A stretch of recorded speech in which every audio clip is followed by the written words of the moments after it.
पे हर शख्स जो है, हर जो भी सियासतदान है वो अपनी पार्टी को चमकाने को पड़ा है। खुदा की कसम यहाँ पे कोई बंदा भी पाकिस्तान से मोहब्बत नहीं कर रहा। भाईजान कल मैंने एक वीडियो कवरेज की है, एक नौजवान बच्ची खड़ी हुई आटे की दुकान पे, उसके बाद आधा किलो आटा खरीदने के लिए पैसे नहीं है यार।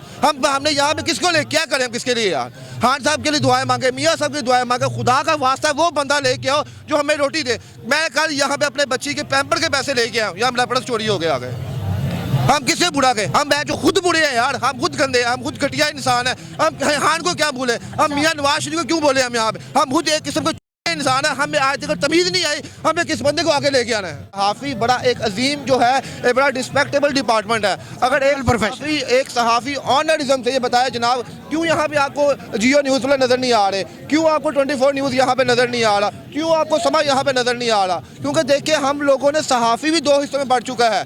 यही काम जब कुछ बाकी दूसरी जमातों वाले करेंगे तो वहाँ पर आपको हम लोग नज़र नहीं आएंगे। हम में से किसी को भी पाकिस्तान से मोहब्बत नहीं है, साफ बात है जनाब। पाकिस्तान से हमें मोहब्बत होती है, हम हर प्लेटफॉर्म को सपोर्ट करते हैं, हर सियासतदान की। हमने यहाँ पे आप ये देख लें, अगर आप इमरान खान है ना और मैं नवाज शरीफ हूँ, मैं आपकी नेगेटिव चीज़ें लोगों को दिखाऊंगा और आप मेरी नेगेटिव चीज़ें लोगों को दिखाएंगे। जो बुरूने मुल्क के लोग हैं वो कहते हैं यार ये बंदा भी गंदा है, ये भी गंदा है, ये भी गंदा है। नरेंद्र मोदी साहब से किसी ने पूछा वहाँ पे इंडिया की प्रेस कॉन्फ्रेंस में कि सर आप पाकिस्तान से अपने मामला क्यों नहीं ठीक करते, तो उन्होंने बड़ा खूबसूरत जवाब दिया। उन्होंने कहा मुझे आज तक ये समझ नहीं आ रही पाकिस्तान चला कौन रहा है, वहाँ के हुक्मरान चला रहे हैं, वहाँ की फौज चला रही है या वहाँ की अवाम चला रही है। अस्सलाम वालेकुम नाज़रीन, आज हमारे साथ मौजूद हैं इर्तज़ा भाई। इर्तज़ा भाई इनको कौन नहीं जानता, यूट्यूब की दुनिया में एक चमकता हुआ दरख्शा सितारा है जो जिनकी आप आए दिन कोई ना कोई वीडियो फॉर यू पे देखते हैं, ट्रेंडिंग में जारी होती है। आइए नाज़रीन इनसे पूछते हैं कि ये इमरान खान साहब की सपोर्ट में आए हैं, क्यों आए हैं यहाँ पे? अस्सलाम वालेकुम जी वालेकुम सलाम। सर मतलब यहाँ पे आप इमरान खान साहब को सपोर्ट करने आए कि सिर्फ कवरेज के लिए हैं? नहीं, बेसिकली जनाब जो भी सहाफ़ी है, जो यूट्यूबर है, उन्हें चाहिए कि वो जो चीज़ें हक और सच की है वो दिखाएं। देखा कि आज के दिनों में सहाफ़ी 2 हिस्सों में बढ़ चुके हैं। एक वो जो पाकिस्तान तहरीक इंसाफ की बात करते हैं, इमरान खान साहब की बात करते हैं, और एक वो हैं जो अपोजिशन की बात करते हैं। तो मैं ये कहूँगा कि हम लोगों को वर्गलाने में, हम लोगों को इश्तियाल दिलाने में ऐसे सहाफ़ी को किरदार है। मैं यहाँ पे इमरान यार साहब को बताते खुद बहुत बड़ा फ़ैन हूँ, मंसूर अली खान साहब को पसंद करता हूँ। अगर ये तमाम सहाफ़ी ईमानदारी से काम करें, इवन मंसूर अली खान साहब करें या बाकी सहाफ़ी करें, तो हम में से कोई बंदा भी तफरकाबाजी में ना आए। बात यह है कि जो उनकी जमात के लोग हैं वो उनको हाइपर करते हैं, जो हमारी जमात के लोग हैं हम उन्हें हाइपर करते हैं। हमारा बेसिकली यहाँ मकसद ये है मुल्क को बचाना। अच्छा, आप चाहते हैं कि जो भी साफ़ी है वो साफ़त, अपनी साफ़त जो है उसको न्यूट्रल तरीके से आप ये देख रहे सर कि जब पाकिस्तान तहरीक इंसाफ की गवर्नमेंट थी तो हमने वो देखा कि ऐसे सहाफ़ियों को पकड़ा गया जो एंटी PTI थे, ठीक है। और अब हम देख रहे हैं कि अब अपोजिशन की हुकूमत है तो ऐसे सहाफ़ियों को पकड़ा जा रहा है जो एंटी नून लीग हैं। तो ये देखिए ये हम लोग आपस में एक दूसरे को गंदा कर रहे हैं। सहाफ़ी बड़ा एक अजीम जो है, एक बड़ा रिस्पेक्टेबल डिपार्टमेंट है। अगर एक सहाफ़ी ऑनरिज्म से ये बताया जनाब, क्यों यहाँ पे आपको जियो न्यूज़ वाले नज़र नहीं आ रहे, क्यों आपको 24 न्यूज़ यहाँ पे नज़र नहीं आ रहा, क्यों आपको समय यहाँ पे नज़र नहीं आ रहा? क्योंकि देखिए हम लोगों ने सहाफ़ी भी 2 हिस्सों में बांट चुका है। यही काम जब कुछ बाकी दूसरी जमातों वाले करेंगे तो वहाँ पर आपको हम लोग नज़र नहीं आएंगे। हम में से किसी को भी पाकिस्तान से मोहब्बत नहीं है, साफ बात है जनाब। पाकिस्तान से हमें मोहब्बत होती है, हम हर प्लेटफॉर्म को सपोर्ट करते हैं, हर सियासतदान की। हमने यहाँ पे आप ये देख लें, अगर आप इमरान खान है ना और मैं नवाज शरीफ हूँ, मैं आपकी नेगेटिव चीज़ें लोगों को दिखाऊंगा और आप मेरी नेगेटिव चीज़ें लोगों को दिखाएंगे। जो बुरूने मुल्क के लोग हैं वो कहते हैं यार ये बंदा भी गंदा है, ये भी गंदा है, ये भी गंदा है। नरेंद्र मोदी साहब से किसी ने पूछा वहाँ पे इंडिया की प्रेस कॉन्फ्रेंस में कि सर आप पाकिस्तान से अपने मामला क्यों नहीं ठीक करते, तो उन्होंने बड़ा खूबसूरत जवाब दिया। उन्होंने कहा मुझे आज तक ये समझ नहीं आ रही पाकिस्तान चला कौन रहा है, वहाँ के हुक्मरान चला रहे हैं, वहाँ की फौज चला रही है या वहाँ की अवाम चला रही है? आप मुझे अपने दिल से बताएं पाकिस्तान कौन चला रहा है? मुझे भी नहीं पता पाकिस्तान कौन चला रहा है। जब हम देखते हैं जी एस्टेब्लिशमेंट ने फैसला कर दिया, हम एस्टेब्लिशमेंट की बात करते हैं। खान साहब ने खुद कहा जनाब कि मेरे पास कोई राइट नहीं था जब मैं वज़ीर आज़म था। अब नून लीग वाले आ गए हैं, इनके पास भी कोई राइट नहीं होगा मुल्क कौन चला रहा है। पहले हम पाकिस्तानी अवाम को ये फैसला करना चाहिए कि हमारा मुल्क चला कौन रहा है। अगर अवाम चला रही है तो अवाम को हक दे भी ना, अवाम बाहर आए जो मर्जी करे, अवाम को भी ये लोग, क्योंकि ये लोग हमारी साइको से खेल चुके हैं। अच्छा इर्तज़ा भैया, आप ये मुझे बताएं कि आपको क्या लगता है ये 3 महीने में पुरअमन तरीके से इलेक्शन जो है वो आपको नज़र आ रहा है कि नहीं? सर बिल्कुल भी नज़र नहीं आ रहा। देखिए पूरा अमन कहाँ पे आपको पूरा अमन कह रहे हैं। मैं यहाँ पे कहूँगा मैं इमरान खान साहब का बहुत, मैं उनका आप हर फैन कह लें आप, मैं उनको देख के यहाँ पे मैंने काम शुरू किया कि मैं इनको सपोर्ट करूँगा। लेकिन खान साहब को जब पता था यहाँ पे कि यार ये लोग झूठे लोग हैं, ये लोग करप्शन कर सकते हैं, इन्होंने असम्बलियाँ क्यों डिसॉल्व करवाई? अब असम्बलियाँ डिसॉल्व करवाई हैं, इन्होंने हर डिपार्टमेंट में अपने किस्म के बंदे रख लिए हैं।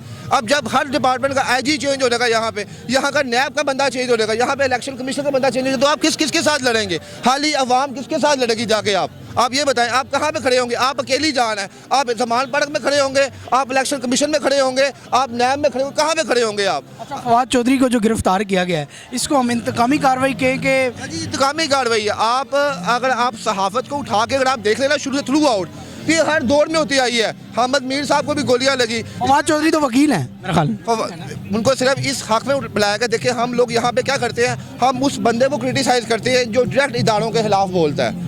फवाद चौधरी साहब ने बस ये कहा जनाब उन्होंने मुंशी रख लिया हुआ है, ऐसे लग रहा है, तो उनको ये चीज़ चुभी कि यार आज ये बंदा बोल रहा है, कल इसको देखे देखे शहबाज गिल ना बोले, कल उसको देखे देखे फरक हबीब ना बोले। उन्होंने कहा यार एक बंदे को उठाओ और इनको चेक करो उनमें कितनी पावर है, क्या ये डरने के बाद बोलेंगे या नहीं बोलेंगे। आपने वही देखा जब से कल फरक हबीब साहब जो है वो गाड़ी के आगे डट के, आपने आपकी भी नज़र से वो वीडियो गिरी होगी और हमारी नज़र से भी गुजरी है वो वीडियो। अच्छा, आपको क्या लगता है वो उनका जज्बा जो था वो पीटीआई से था, वो अकीदत मोहब्बत थी, क्या था वो, मतलब क्या था, उसे क्या कहेंगे? उसे आप पीटीआई से मोहब्बत ना कहें, आप मोहब्बत थी उन्हें अपने आप से और उनके जो वहाँ पे थे अंदर क्या नाम फवाद चौधरी साहब, उन्होंने दिखाया कि यार हम लोग एज अ टीम काम कर रहे हैं यहाँ पे। उन्हें मोहब्बत थी पाकिस्तान से, मोहब्बत थी यहाँ पे हर शख्स जो है, हर जो भी सियासतदान है वो अपनी पार्टी को चमकाने को ऊपर है। खुदा की कसम यहाँ पे कोई बंदा भी पाकिस्तान से मोहब्बत नहीं कर रहा। भाई दिन कल मैंने एक वीडियो कवरेज की है, एक नौजवान बच्ची खड़ी हुई आटे की दुकान पे, उसके बाद आधा किलो आटा खरीदने के लिए पैसे नहीं है यार। हमने यहाँ पे किसको ले क्या करें, किसके लिए यार? खान साहब के लिए दुआएं मांगे, मियाँ साहब की दुआएं मांगे, खुदा का वास्ता वो बंदा लेके आओ जो हमें रोटी दे। मैं कल यहाँ पे अपने बच्ची के पैम्पर के पैसे लेके आया, यहाँ मेरा पर्स चोरी हो गया। हम किससे बुरा गए? हम जो खुद बुरे हैं यार, हम खुद गंदे हैं, हम खुद घटिया इंसान है। हम खान को क्या बोले, हम मियाँ नवाज शरीफ को क्यों बोले? हम यहाँ पे हम खुद एक किस्म का इंसान है, हमें आज तक तमीज़ नहीं आई, हमें किस बंदे को आगे लेके आना है। इर्तिज़ा भाई, आपका कहने का मकसद ये है कि सबसे पहले हमने किसी को ठीक करने की बजाय सबसे पहले अपने आप को ठीक करना है। खुद ठीक करो अपने आप को यार। हम लोग खुद दाता दरबार आप चले गए, वो आपको 12 किलो की देख में 2 किलो चावल ला दे देंगे यार। चादरें तक वहाँ पे जो दाता दरबार के मज़ार पे चादरें डलती है, वो लोग आप डालो वहाँ पे चादरें बाद में उठा लेते हैं यार। यहाँ पे आप किसी से क्या उम्मीद रखते हैं? इमरान खान किसको ठीक करेगा भाई आगे यार? अच्छा, आपको क्या लगता है फिर कौन ऐसा बंदा है जो यहाँ पे रेवोल्यूशन ला सकता है, चेंज ला सकता है? अगर इमरान खान, हम लोग कहते हैं ना जनाब न्यूट्रल्स है, एक काम करो न्यूट्रल्स को मुल्क पकड़ा दो। कम से कम उनको ये तो नहीं ना होगा मैंने नून लीग को आगे लेके आना है, मैंने इमरान खान को आगे लेके आना है। उनको पता होगा मुल्क हमारे कब्जे में है। अच्छा, खुद हमारे मुल्क के बारे में। अच्छा इर्तिज़ा भाई, वो न्यूट्रल जो है, वो न्यूट्रल कौन है आपकी नज़र में? कौन है एज अ एंकर? आप क्योंकि काम करते हैं, खुद परवेज़ मुशर्रफ साहब को बड़ा पसंद करता था। परवेज़ मुशर्रफ साहब ने जाने से पहले कह दिया था कि मैं अब इस मुल्क को छोड़ के जा रहा हूँ, अब देखना इस मुल्क का हाल क्या होगा। और वही देख लें मुशर्रफ साहब के दौर में चीज़ों का रेट देख लें आप, और उसके बाद आप चीज़ों का रेट। मुझे बहुत अच्छे से याद है, मैं भी तब छोटा था, 10 रुपए किलो 15 रुपए किलो चीनी थी। कहा था वो, कह के गए थे वो। तो इससे जब मुझे जो बताया कि आप मेरे कैप्टन है क्लास के, ठीक है, आप इसको आगे लेके आएंगे, इसको आगे लेके आएंगे, ये जब आएगा ये बंदा मुल्क को लूटेगा, ये बंदा भी लूटेगा, तो इससे अच्छा मैं आप ही कैप्टन क्यों ना बना दूं? फिर मुझे पता होगा यार आपके हवाले मेरा मुल्क है, कम से कम मुझे ये तो टेंशन नहीं ना कि नून लीग खाएगा या इमरान खान खाएगा या काफ लीग खाएगी। मुझे यही सुकून होगा यार मेरा मुल्क एक बंदे के हवाले में है, अगर लूटेगा तो यही लूटेगा। नाज़रीन, ये थे हमारे साथ इर्तिज़ा भाई, जिन्होंने अपने जज्बात का, अपने ख्यालात का रज़ा न्यूज़ के साथ इजहार किया।